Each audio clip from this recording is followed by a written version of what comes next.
Mali-France, l'ex-président français Hollande, le groupe Wagner agissant comme des néocolonialistes au Mali publié le 20 janvier 2023 par Miadjo. L'ancien président français François Hollande a accordé mercredi une interview à France 24 et RFI, quelques 10 ans après le lancement de l'opération Serval, qui a chassé les rebelles armés et les militants islamistes du nord du Mali. Hollande a défendu le bilan des opérations militaires françaises dans la région du Sahel et a regretté l'arrivée de mercenaires du groupe paramilitaire russe Wagner.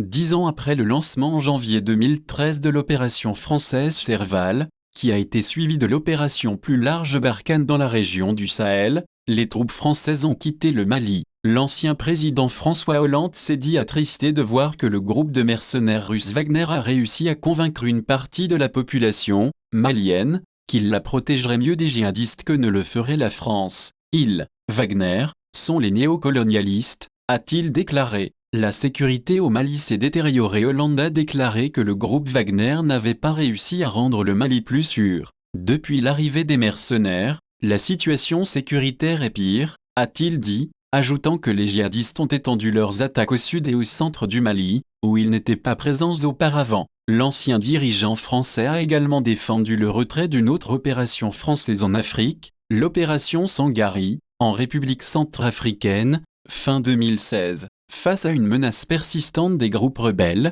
le président Faustin Archange Touadéra a fait appel à des mercenaires Wagner. La présence de la France l'aurait-elle dissuadé? Je n'en suis pas sûr, a déclaré Hollande. Il appartient au gouvernement d'un pays de déterminer son sort, a-t-il ajouté. Relation délicate avec le Tchad suite au décès du président tchadien Idriss Déby en avril 2021. Le président français Emmanuel Macron s'est rendu à N'Djamena pour soutenir une transition gouvernementale dirigée par le général Mahama Déby, le fils du président assassiné. 18 mois plus tard, les manifestations contre sa tentative de rester au pouvoir se sont heurtées à une répression meurtrière, faisant au moins 50 morts en octobre. Le Tchad reste un partenaire dans les efforts contre la propagation du djihadisme dans la région, a déclaré Hollande. Mais cela ne peut justifier de tolérer des violations très graves des droits de l'homme, y compris contre des opposants au régime, a-t-il ajouté.